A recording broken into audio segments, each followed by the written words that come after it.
He's going crazy. Juraj Slafkovsky is actually going insane right now on a huge streak with 2 more goals against the Seattle Kraken, topping 100 in his career. Patrik Laine scores a goal. Lane Hutson gets 2 more assists. Even Newhook chipped in there and Laine with the assist. There was a lot of good, but also a bit of bad in this game. But the playoff picture, hey, it's still painting a nice little rosy picture for us. We got a lot to dive into, mainly on the Slafkovsky front, coming up on this episode of Habs Digest. But before we do, guys, gotta remind you again about the March Madness bracket. We have over 100 people in there already. And hey, you gotta get in there now. Check this out. Guys, we are pumped to be launching a March Madness bracket challenge for the channel as we've partnered with the Hot Takes app and the other digest channels for this event, and it's completely free to sign up. Just download the Hot Takes app, click the March Madness banner at the top of your screen, and under groups, select Digest Media Pool to join the competition. We're super excited about this because there's over $35,000 in prizes to be won, and since there's a much smaller pool than other bracket challenges, there's a real chance to win big. So click the link down below or scan the QR code on screen to get started, and make sure you use the referral code DIGEST, all caps, make sure it's all caps, DIGEST, to get exclusive perks when you sign up. The main event round starts March 16th, so you're going to want to sign up before then. And if you have any trouble signing up at all, email us. An email will be linked down below as well. Thank you so much to Hot Takes for partnering with us for this amazing competition.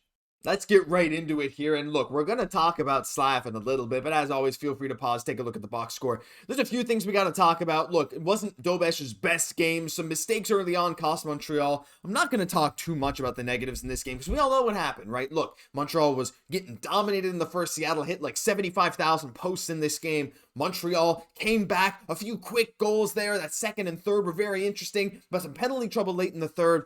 Look, it was not the most fun game to watch. It was fun when Montreal was winning, but that collapse late in the game was painful. The lack of discipline. But hey, you know what? It's a West Coast road trip, and it's a back-to-back in Vancouver and Seattle, and that's it. That's the last game that starts past 8 Eastern. Then the latest game for the rest of the season is 8 Eastern against St. Louis in about 2 weeks. So that's nice. So back-to-back West Coast road trip. I was saying before the game, getting 1 point would be phenomenal. Do you know why? This is why. Still staying right in that race right now. Montreal has played 65 games, but we are now solidly ahead of New York and Detroit and Boston. We were already ahead of them, but now we have more points with the same amount of games played. And even if Columbus wins their next game at 65 games, Montreal will only be 1 point back, only 1 win away from being 1 point back. We're still very, very close in the picture. This is that 1 point is very important. I thought after the first period, things were going to go downhill, but the team rallied.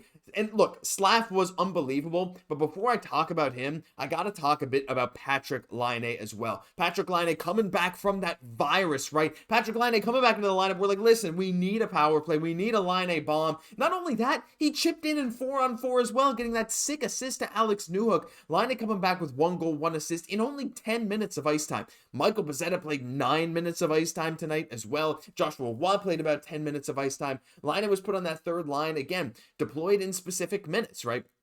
Patrik Laine with a nice 2 minutes on the power play, only 8 minutes of even strength, some of that at 4v4 as well. I thought he played great. Super happy to see him back, get one of those Laine bombs, make an impact at even strength when he was there. Don't even know if he's at full health, but regardless, he made an impact tonight. So he was a big reason Montreal was able to come back and still get this 1 point out of this game.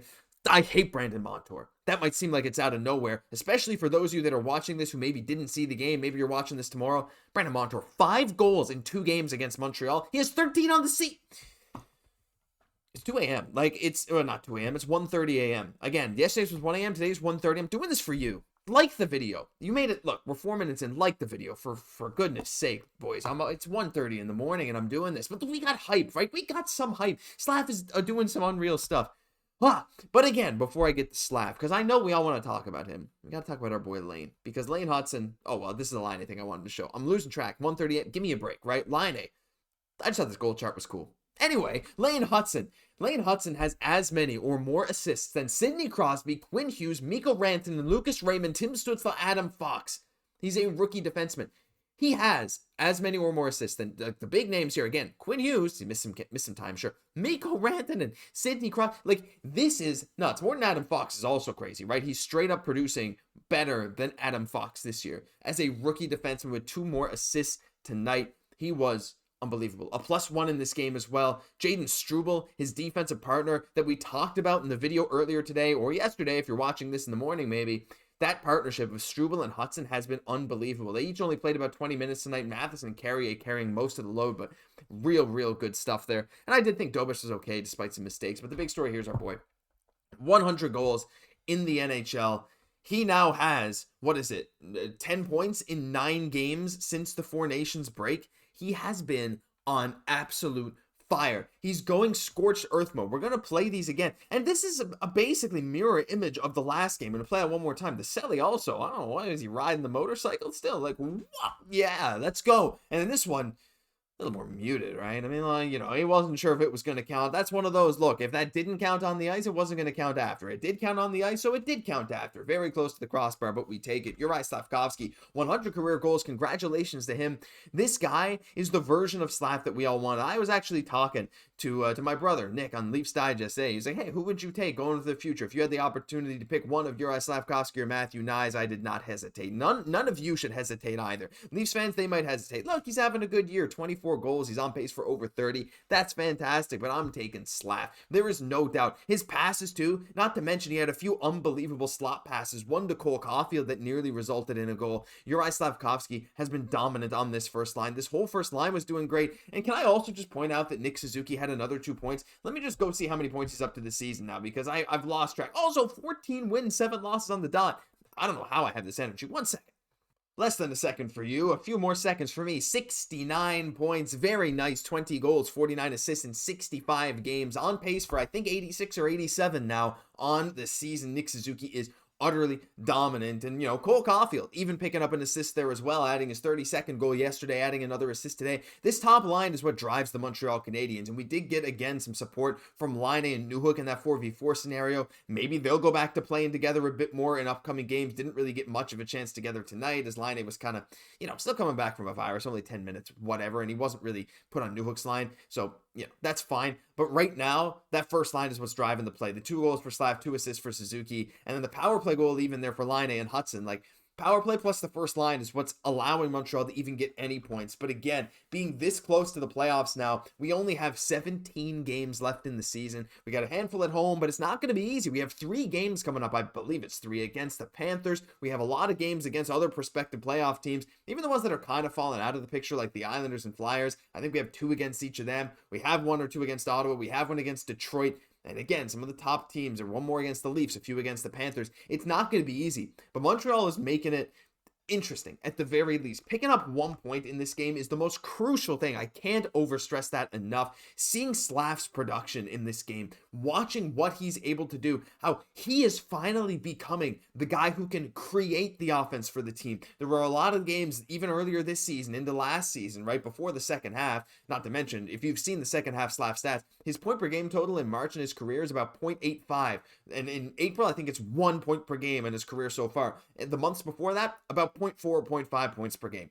He locks in late in the season, but he's driving the play, right? There were so many plays we saw in the past where he was more of a passenger on that first line. Getting success as a result of those guys. But again, you see these goals like he had tonight. This one here, like driving that play, sniping it. Same thing as last game. He's able to do that now. Tip again, whatever. A little lucky, but not really. He's in front of the net. He's got a couple tip goals this season. He is going crazy. He's going nuts. That's the big highlight of this game. I don't care that Brandon Montour scored.